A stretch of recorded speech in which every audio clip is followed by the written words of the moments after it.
yote kwenye nafasi ulizoachiwa wazi baada ya kila swali. Sehemu ya A, ufahamu una alama 15. Soma taarifa ifuatayo kisha ujibu maswali yanayofuatia. Mto Panga ni miongoni mwa vitongoji vinavyopatikana katika nyanda za janibu yetu. Kitongoji hiki kina sifa zilizosambaa karibu na mbali na kukifanya kutukuka sana. Asili ya utukufu wake ni mandhari yake. Labda jambo hili ndilo rakba ya hapa. Maskani haya yana majumba ya watu wa matabaka yote. Kuna makazi ya madongo poromoka na vile vile majumba ya wakwasi. Ajabu ya kitongoji hiki ni ile ya kutokuwepo kwa mipaka baina ya wachochole na wale walioinukia kiuchumi. Na kama ilitokea, ilikuwa ni nadra sana. Mapaa ya majumba yao yanashikana kama safu ya meno ya msumeno. Unawajibika kuinama unapopita katika kijiji hiki. Walioinukia kiuchumi hujizatiti kwa vyovyote kuwasaidia na kukirimia wale wengine ili maisha yao nao yapate auheni. Hili limefanya hali ya maisha yawe rahisi na kustahimilika na kila mahuluki. Dhiki ya maradhi inashughulikiwa. Maskani ya watu wa nchi yamejengwa vizuri, lakini yameinama chini na kusongamana kama safu ya milima ya Everest. Jambo hili limezusha jina la lakabu vibiongo, lakini lingine linalowakumba wanakitongoji hawa ni maradhi. Dhiki ya maradhi inashughulikiwa na wataalamu walio mahiri na kutaalamika katika taaluma mbalimbali za uganguzi. Ushindi wao unategemea juhudi za wataalamu hawa. Ujinga ni jambo lililo gumu kuondoa na kila mwanakijiji analishughulikia jambo hili. Kisomo cha watu wazima huendelezwa ili kuwaelimisha wote juu ya mpango wa kusoma. Kitongoji hiki kina ziwa kuu upande wa machweo. Ziwa hili hutoa mvuke uliofufutende ambao hufanya mavunde vunde. Mto Hari ulio katika kitongoji hiki humwaga maji yake hapa.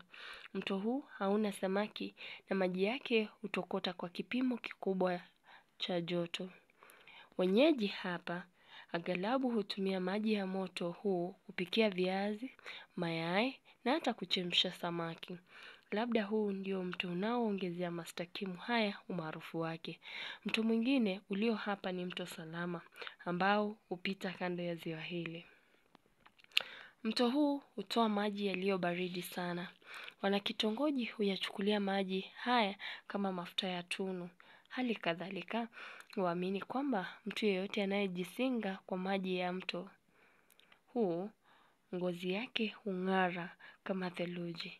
Mbali na manufaa hayo yote, si rahisi kuogelea au kuvuka mto huu kwa usalama. Wakazi wa hapa hungoja wakati mto huu umekauka na kwenda kujisinga katika vidimbwi vya maji yaliyosalia. Mashariki mwa kitongoji hiki ni sehemu iliyotengwa mahususi kwa pareto, mawele, wimbi na mtama. Katika kupalilia, wao hutumia viserema. Kulima sasa ni jambo lisiloachwa nyuma. Miti ya kijiji hiki ilipandwa kwa miche hamsa wa 100 na imeendelea kunawiri na kukua zaidi. Mithili ya makonde yaliyonyunyuziwa marashi ya miwaridi. Ukipita hapa utafikiri unaambiwa shikamoo. Matawi ya miti hii inanong'oneza na ardhi ilivyo vuguvugu kwa unyevu. Matawi yanayotoa chemichemi za maji kutoka ardhini ili kurashia hewa inayozizima na kufanya mahali hapa jambo la shani. Wao huona kuwa haya ni maumbile ya kawaida yasiyohitaji kuajibiwa. Miti mingi huwa na kimo cha chini ya mita 5.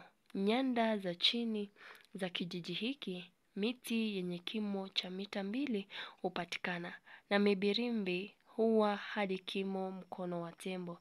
Hata hivyo, ni nadra sana kuipata miti hii ambayo matunda yake hutumiwa sana na wenyeji kama kiungo cha mchuzi. Njia za miguu zimejengwa kwa mawe yaliyotoka katika milima ya volkeno na kusakafiwa kwa saruji. Barabara za magari ni pana na si rahisi kwa magari kusababisha ajali. Huduma za usafiri zimeimarika katika kijiji hiki. Ya sifa tatu za kijiji hiki. Moja, tunaona ni huku ambapo njia za miguu zimejengwa mawe yaliyotoka katika milima ya volkeno. Barabara za magari ni pana na hivyo si rahisi kusababisha ajali. Pia makazi ni ya madongo poromoka na pia kuna majumba ya wakwasi.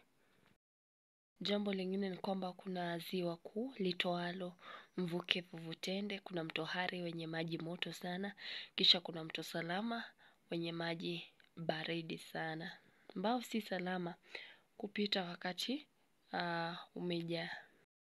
Eleza vile watu wa kijiji hiki cha Mtopanga wanavyojaribu kusawazisha hali yao ya maisha. Ni kutokana na kushirikiana. Kiuchumi tunaona kwamba wanajizatiti wale ambao wanajiweza kuwasaidia na kukirimu wale ambao hawajiwezi.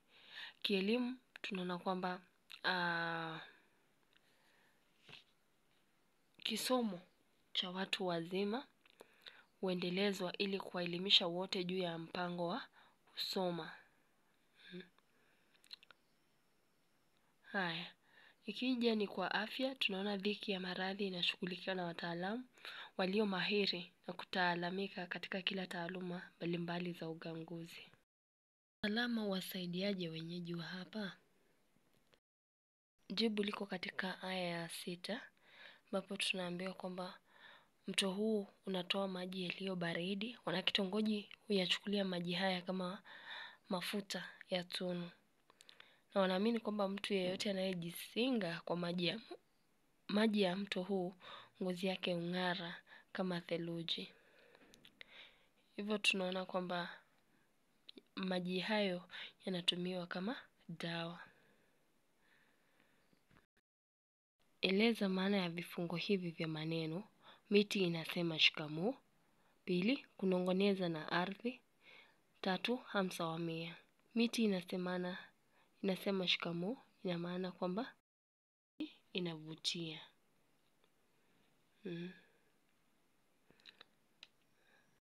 Kunongonezana na ardhi inamaanisha yameweza kunawiri na hata kukua na kuinamiana ardhini. Wa mia inamaanisha 500. Na ya msamiati huu kama ulivyotumiwa katika kifungu janibu. Ni miongoni mwa vitongoji vinavyopatikana katika nyanda za janibu yetu. Janibu pale inamaanisha sehemu au upande. Kumbuka unapojibu maswali ya msamiati kuhusiana na ufahamu au maarifa fulani uliopewa, jikite katika muktadha huo. Kwa mfano, niliwapa wanafunzi kazi ya ufahamu uliopo katika Kiswahili kitukuzwe kidato cha pili kuhusu Kajinga, karibu sensa.